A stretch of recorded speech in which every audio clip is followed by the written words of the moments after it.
할아버지 고 양춘식 목사, 아버지 고 양용주 목사, 작은아버지 양치호 목사의 뒤를 따라 3대째 목회를 이어가는 양진우 목사입니다. 화면 아래 구독하기를 눌러주시면 대단히 감사하겠습니다.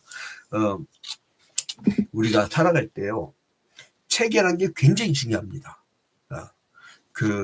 지금 정부를 보세요. 우리나라 지금 대통령 직무정지 상태죠.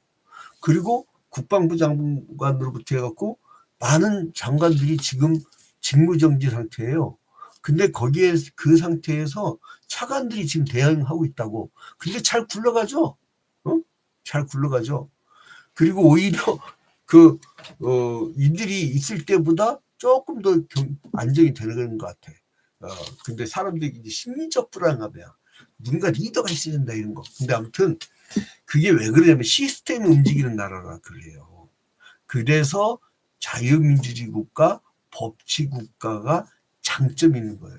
법치 국가는 법이 있기 때문에 그 법대로 하면 되는 거예요. 법대로 안 하니까 문제지. 근데 그래서 이 신앙도 마찬가지예요. 이 신앙도 그 체계를 딱 갖춘 신앙. 성경을 봐봐요. 여기저기 막 흩어져 있어요. 어떤 데 보면 여호수아 와서 보면 참 무협지야 막 칼 들고 싸우고, 어떤 데 보면 맨날 망한다고 그래. 이 선지자들 글 봐봐요. 맨날 망한다고 그래. 니들 그러다가 우상 숭배하다가 하나님께 멸망한다. 맨날 망한다고 그래. 그렇게 된단 말이에요. 그러니까 이게 그 성기 막 흩어져 있어가지고 정신을 못 차리겠어. 그래서 이거를 쫙 모은 게 있어요. 그 시스템을 갖춘다 해서 시스템 거기다가 매틱, 그러니까 이거를 체계를 갖춘다 해갖고 시스테매틱 디올로지, 이거를 조직신학을 그래요. 디올로지. 우리 장로고시 본 사람들은 이거 뭐 기본적으로 아는 거죠. 그래서 조직화된 그 신학. 그래서 신앙 체계를 잘 갖춰놓잖아요. 그러면 자기 혼자서라도 우뚝 서서 빌립 안스 집사나 스테반 안스 집사처럼, 빌립 안스 집사가 에티오피아를 전체를 복음화 시켜버리는 강력한 능력이 있었잖아요. 그러니까 그래서 체계를 잘 갖춰놔야 돼요.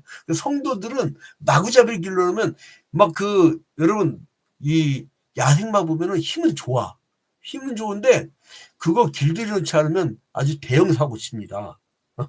그러니까 이 체계를 잘 갖춰놔야 돼요. 그래서 제가 왜 개혁주의 신학을 좋아하냐면, 개혁주의 신학은요, 사람의 체계를 딱 갖춰놔줘. 그리고 성령의 역할은요, 이거는 주관적 복음이기 때문에 사람마다 각기 다르단 말이에요. 저 같은 경우는 엄청나게 뜨거운 열기가 있어가지고 그 암환자라든가 중환자를 위해서 기도하면요, 성령의 특별한 역사가 있다는 걸 저는 느껴요. 그거를 신의 은사라고 하는데, 그거는 객관적 복음이 아니기 때문에 교회에서 가르치면 안 돼. 그거는 개인적으로 있는 거예요. 그래서 이제 체계를 딱 갖추는데 제일 좋은 게 뭐냐? 바로 소요리 문답.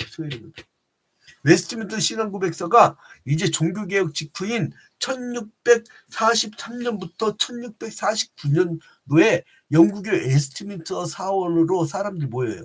누가 모였느냐? 121명의 신학자 겸 목회자인, 그러니까 신학자적 목회자들이죠. 그러니까 목회자 중에도요, 어떤 사람들은 교회를 잘 목양하는 스타일이 있고, 어떤 사람을 많이 모으는 스타일이 있고, 여러 가지가 있는데 신학적 목회자들이 있어요. 그 사람들이 121명이 모이고, 그리고 나머지 30명의 장로들이 모이는데 상원 의원급 장로가 10명, 그리고 하원 의원급 장로가 20명 모여가지고 만든 것이 웨스트민스터 신앙고백서예요. 근데 여기서 이 사람들이 대유리문답, 어른들을 위해서 대유리문답을 만들고 어린 아이들 교육을 위해서 소유리문답을 만들었어요. 그래서 이걸 뭐냐면 셔터 카테키즘이라고 그래요. 셔터 카테키즘. 자, 그래서 이제 우리가 계속적으로 이제 우리가 이제 계속 보는데, 오늘 12문까지 왔어요. 12문. 어느덧. 여러분, 이게 앞에 놓친 사람들은요, 헤럴드 TV 재생 목록에 가면 웨스트민스터 소유리 문답 이 방이 있어요. 거기에 보면 아예 1문부터 체계적으로 쭉 공부할 수가 있어요. 그렇게 해서 이제 체계를 밟아가시기 바랍니다. 이거는요, 웨스트민스터 신앙고백서는요, 기본적으로 개혁주의 신학을 배우는 그 교회에서는, 여러분 임직식 할 때, 선서할 때 뭐라고 그래요? 나는 웨스트민스터의 신앙 고백 따라 이렇게 하잖아요. 그러니까 반드시 알아야 돼. 그래서 우리는 태신자 길라자 비반 딱 8주 교육이 끝나고 나면 학습 세례 교육이 있고 학습 세례 교육이 끝나고 나면 반드시 이 웨스트민스터 신앙 고백 이거를 소일 분답을 거치게 시스템을 만들어 놨었어요. 20여 년 전에 개척 초기에. 그거는 시국이 때 다 공부를 했어요. 사람들이 다 공부를 했다고.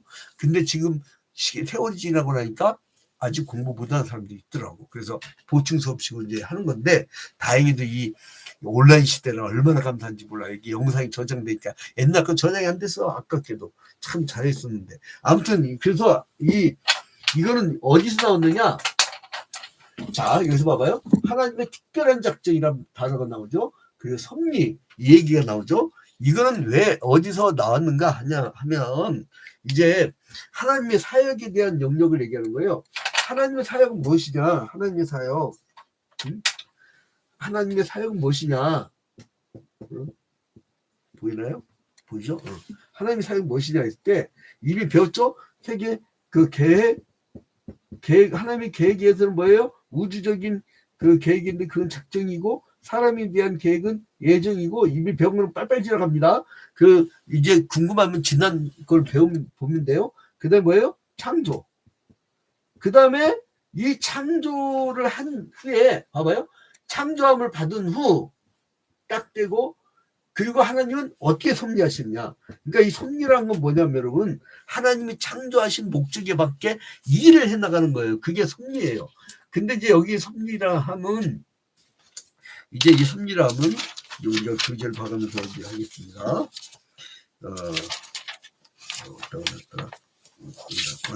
자, 이 섭리라고 하는 것은 그 하나님이 창조한 후에 그거를 아주 그 체계적으로 잘 하게끔 만든 건데요. 우리가 이미 그 섭리에 대해서 지난 시간에 배운 거는 안 씁니다. 다시 섭리의 성질이 뭐였어요? 보편성, 주밀성, 주권성, 허용성. 다 기억나죠? 다시 리피트 않습니다. 그 다음에 이제 섭리의 요소는 뭐였어요? 보전, 협력, 통치. 자, 봐봐요. 자, 봐봐요. 여기서 그 사람을 창조하신 후에 이제 순종하는 것을 조건으로 이제 생명의 언약을 맺었는데, 자, 여기서 이거는 왜 그렇게 했느냐? 하나님이 보전하고, 그리고 협력하고, 통치하시려고. 그게 요소예요, 요소. 그 다음에 이제 마지막으로 이 섭리의 종류는 뭐였어요? 특별 섭리가 있었고, 그리고 일반 섭리가 있었고, 통상 섭리가 있었고, 비상 섭리가 있었죠. 기억나시죠? 이거를 다시 계속 리피트 할 수가 없으니까 여러분 얼마나 좋은 시대예요. 유튜브 앞에 것을 다시 보시면 됩니다. 자, 그러면 이제 여기서 이제 하나님이 섭리를 하시는데 이제 그 섭리를 하시는 방법이 있어요. 그건 뭐냐면 하나님이 언약을 맺죠. 이 언약을 맺는 게 뭐냐면 그 카버넌트라고 하는데 이거는 그 사람이 쌍무계약을 맺잖아요. 동등한 입장에서. 그런 동등한 입장에서 쌍무계약을 맺는 게 아니야. 하나님은 쌍무계약을 맺지를 않아요. 동등한 입장이 아니라 하나님이 주권적으로 그냥 이렇게 해라. 자, 근데 하나님이 첫 번째 어떤 언약을 맺었냐? 행위 언약. 행위 언약을 제일 먼저 맺었어요. 언약 뭐랬죠? 카바넌트. 이 행위 언약을 맺었는데 행위 언약을 맺을 때 제일 먼저 뭐예요? 제일 먼저 선악을 분별하는 나무의 실과에 대한 이것을 먹느냐 안 먹느냐. 그러니까 이게 뭐냐면요. 이 행위 언약은 그 이미 우리가 섭리의 성질에서 이제 그 허용적이라는 것이 있었죠. 그 허용적이라는 게 뭐냐? 하나님이 선악을 만들었는데 거기에는 따먹을 가능성과 따먹지 않을 가능성이 있어요. 아까 우리가 창세기 2장 16절 17절을 보니까 만약에 따먹는 날에는 if 만약에 따먹는 날에는 정령 죽으리라. 만약에. 그게 뭐냐면 이거는 이 확률인 거예요. 응? 네가 만약에 먹는 날에는 응? For when we eat from it, you will suddenly die. 뭐냐면 네가 그걸 따먹게 되면 그날 그렇게 되면 그러니까 이거는 뭐냐면 if 만약에 그러니까 이거를 행위언약을 뭐라 하냐면 아담의 가변성이라고 그래요. 응?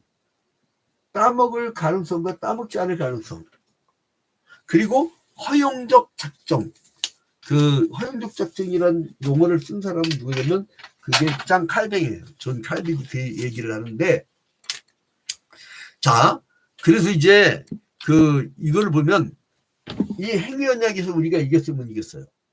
여러분 하나님이 행위언약을 맺을 때 야 너 선악과 따먹지 마. 이 말은 뭐냐면요. 예? 이 말은 믿는 거예요. 믿는 거예요. 여러분 믿음은 있잖아요. 여러분이 믿음 못 가져. 하나님이 믿어주는 거예요. 하나님 믿어주는 거예요. 자 봐봐요. 제가 우리 줌으로 들어온 우리 김숙자 목사님한테 제가 어머니한테 비밀인데 내가 100억의 자산을 우리 장인으로부터 내가 유산을 물려받았어. 근데 그 100억을 내가 호주 기독대학교에 강의하러 1년 동안 갔다 올 테니까 우리 김숙자 원사님 좀 잘 좀 맡아주세요. 그러면 내가 믿는 거야 안 믿는 거예요? 응? 믿는 거야 안 믿는 거예요? 진짜 또 100억 있는 줄 알고 또 착각한다. 100억을 맡기면 내가 믿는 거야 안 믿는 거예요? 믿는 거예요. 믿는 거예요. 선악을 알게 한다면 시간을 따먹지 말라는 것은 너를 믿는 거예요. 믿는 거 인간을 믿는 거예요. 하나님이 믿어준 거예요. 근데 김숙자 원사님 보니까 100억이면 야 이거 교회당도 짓고 또 돈이 남네. 야 내가 저기 뷰가 좋은 100억짜리 아파트를 한 채 사야겠다. 그래갖고 이걸 써버렸네. 그럼 어떻게 돼요? 사람과의 믿음 신뢰관계가 다 끊어져 버리는 거예요. 그죠? 돌아왔더니 나는 알게 돼버렸어. 하나님은 창조하셨는데 인간이 하나님이 맡겼어. 여기 이 나무에 무슨 힘이 있어요. 여러분 개혁지 신학에서는요. 이 선악과에 무슨 마법이 있다고 생각하지 않아요. 아무것도 아니라고 생각해요. 하나님과 맺은 언약, 약속. 그 약속. 그래서 여러분 기독교는 약속의 종교예요. 그래서 구약 성경을 뭐라 그래요? Old Testament. 신약은 New Testament. 테스트먼트도 계약 언약이란 말이에요. 카바넌트도 계약 언약이란 말이에요. 그래서 이제 우리가 그 계약 언약을 맺었는데 우리가 어겨버렸는데 그럼 어떻게 돼요? 정령 죽으리라고 했죠. 근데 죽어야 되잖아. 안 죽었잖아. 그래서 하나님이 창세기 3장 15절에 이제 창세기 2장 17절의 말씀대로 다 죽어버려야 되는데 하나님께 창세기 3장 15절부터 뭐를 베푸시냐? 은혜 언약. 여자의 후손이 나타나서 십자가의 죽음으로 우리를 구원해 주세요. 그게 은혜 언약. 얼마나 감사합니까? 얼마나 감사합니까? 그래 이제 하나님이 언약을 맺었다고 하시는 언약. 자, 근데 어떻게 언약을 맺었어요? 생명의 언약. 원래 동산 한가운데 에덴 동산 한가운데 에덴이란 말 즐거움이란 뜻이죠. 에덴 동산 한가운데 두 그루 나무가 있었는데 생명나무와 선악과가 있었는데 그 안가 뭐예요? 선악과만 쳐다보면은 생명나무만 쳐다보면 그 영생하는 거예요. 사람은 원래 죽음이 하나님의 프로젝트에 없어요. 사람은 계속 사는 거예요. 원래 계속 살게 만들어졌는데 죄를 지었네. 죄 지니까 어떻게 돼요? 예? 이 선악을 알게 하는 게 뭐예요? 선악을. 응? 심판권이야. 이걸 따먹는 날부터 사람들이 눈이 밝아져가지고요. 지가 심판을 해. 이 전까지는 사람끼리 심판을 안 했다니까? 이 이후에 심판을 하는 거예요. 선과 악을 구별하는 거예요. 나는 선이고 네가 악이니까 전쟁 나는 거예요. 어젯밤에 우리 아들 나한테 뭐라고 하더라고요. 그동안 설거지 잘하는데 설거지 안 해놨다고 몸 피곤한데 왜 설거지 안 해놨다고 말아. 나 그건 제일 무서워. 우리 주님 다음으로 우리 아들 무서운데 막 뭐라는데 가만히 있어야죠. 거기다가 어따 마누라가 뭐 이렇게 해봐요. 어? 그거 집에 지서 깨져요. 가만히, 바로 그거예요. 이 선악을 분별하는 남, 그러니까 뭐요? 나는 죄인으로서다. 아이고, 내가 아무리 피곤해도 나 오늘 같은 경우는요, 하루 읽어 봐봐요. 새벽 3시에 일어나고 성인권 준비하고 6시 새벽기도 하고 그다음에 이제는 수요일 날 오전에 우리 영어 독서 모임 그 소설 읽기 이제 그 베지터리언 읽고 있는데 그 읽기 모임 가가지고 전도 한 명 있네. 또 우리 교원다니까. 아무튼 그거 하고 그거 끝나고 나서 이제 생치과 임규성 원장 뵙고 그다음에 이제 교회 와가지고 교회당에서 한 4시간 있다가 뒷동산 그 일자산 사람들 저는 전도를 꼭 1~2시간씩 나가거든요. 절을 해서. 근데 이제 그리고 나서 지금 이 수요기대를 하는 거예요. 그럼 도대체 몇 시간 근무입니까? 몇 시간? 몇 시간 근무냐고. 나도 피곤해. 나도 설교자는 얼마나 힘들어요. 뭐 손이 안 올라가. 손이. 근데 아무튼 일단 이제 끝나고 이제 쓰레기 분리 수거해야 되는데 아무튼 이 선악을 분별한 남 그러니까 나는 선이고 너는 악이야 이렇게 되니까 이때부터 싸움이 나고 전쟁이 나고 그리고 이제는 권력 다툼이 생기는 거예요. 그래서 이 원리를 모르는 자들은 지금도 전쟁하고 지금도 권력 다툼을 합니다. 그러나 이 원리를 아는 우리는 뭐예요? 내가 악이고 내가 행연약을 어긴 내가 죄인이고 나 때문에 죽음이 누락다고 생각하니까 어떻게 돼요? 하나님의 은혜 없이는 살 수가 없는 사람들이야. 예수 그리스도의 십자가 은혜 오직 은혜 없이는 살 수가 없는 우리다. 이게. 자 그래서 이제 참 마틴 루터가 종교개혁자의 이루죠. 이 사람은 참 기가 막힌 말을 해요. 하이델베르크 논쟁이라고 있고 그 중대 스콜라 철학자들하고 막 논쟁하는데 이 사람 기가 막힌 말을 해요. 자, 이 사람 무슨 말을 하냐? 하나님의 사랑은 죄송합니다. 하나님의 사랑은 그 사랑의 대상을 찾지 않고 창조해 내신다. 우리는 누구를 사랑하려면 사랑의 대상을 막 찾잖아요. 근데 하나님은 창조해 내신대요. 도저히 사랑할 수 없는 존재를 사랑받을 만한 존재로 창조되는 거예요. 근데 인간은 어떻게 되느냐? 하이델베르크 논쟁할 때 마틴 루터가 뭐라 하냐면 반면에 인간의 사랑은 그 사랑의 대상에 의해서 만들어진다. 인간을 사랑할 때요. 그 대상, 내가 사랑할 만하면 사랑하고 사랑하기 싫으면 사랑하기 싫어. 그러니까 자기가 어울린 사람들. 그러니까 교회가요. 이렇게 구성을 보면은요. 지 죄를 하나님 앞에 나가서 자기를 잘 영혼을 만들려고 하는 게 아니고 자기 그룹이 있어요. 자기 그룹. 그러니까 여러분 저기 저쪽 성북구에 있는 사랑 땡땡 교회 갖고 자꾸 뭐라고 하지 마. 그 사람들은 그냥 깃발 들고 모여가지고 막 그렇게 사는 걸 좋아하는 사람들끼리 모이는 거야. 근데 너무 많아. 너무 많아. 진짜 너무 많아. 전 땡땡 목사님. 우리 아버지가 부임해 갔던 청파중앙교회 직전에 강사랑 담임 목사였는데 그 밑에 전도사 생활했던 사람이에요. 내가 그분의 신학교 입학 때부터 공부 어떻게 안 했고 어떻게 해서 이상한 데 졸업장 받고 이걸 때 다 알아. 아마 그 사람 역사를 대한민국 기자 중에 내가 먼저 아마 제일 잘할 거예요. 아무튼 이제 인간이 사랑할 만한 사람만 찾아. 끼리끼리 모여요. 사랑제일교회 정광 목사님. 걔 땡땡이라고 했는데. 아무튼 그래서 이제 그러니까 선악과를 알려면 여러분 하나님의 성품을 아셔야 돼. 하나님은 우리를 믿어준 거야. 근데 우리는 그 믿음을 저버리고 죄를 짓고 말씀에 불순종하고 죽음을 불러들여서 에덴 동산에 죽음이 없었다니까요. 그럼 뭐예요? 하나님의 명령 앞에서 우리는 하나님 명령 떨어졌죠. 그러면 로봇처럼 딱 지키는 게 아니고 그것을 선택할 수 있는 짱 칼뱅이 얘기했던 허용적 작정 그리고 아담의 가변성 이거 용어 잘 두셔요 여러분. 한번 따라합니다. 허용적 작정 이거 굉장히 중요한 교리예요. 지금 우리가 장로교 보면요 너무 천박스럽게 믿음을 얘기하고 있어. 믿음으로 구원받는다는 거를 무슨 개나 소나 말이나 다 범죄하고 가서 어디서 나 예수 믿어요라고 말로 시기나면 뭐 그냥 구원받고 막 어디 값싼 은혜 그 마틴 그 디트리 보네폰 목사님이 값싼 은혜와 값진 은혜를 구분하잖아요. 어? 하나님도 모르는 교리가 있어. 그게 값싼 은혜예요. 근데 하나님이 잘 알려준 말씀이 있어. 그게 값진 은혜예요. 그러니까 뭐냐면 선악과 얘기 잘 보세요, 여러분. 의미를. 이거 누가 제정해 준 거예요? 하나님이. 그러니까 뭐냐면 누가 결정권자냐? 하나님만이 결정권자예요. 그러면 이 사회는 안정이 돼. 평화가 깃들어. 에덴 동산 뜻이 뭐예요? 즐거움 동산이잖아. 즐거움이 넘쳐요. 근데 그 결정권자를 인간이 갖는 순간 형제끼리 첫 가정이 가인이 아벨을 돌로 쳐 죽여버려. 그 다음에 전쟁이 끊어지질 않아. 여러분 세계사 공부를 한번 해보세요. 재밌어요. 맨날 전쟁사야.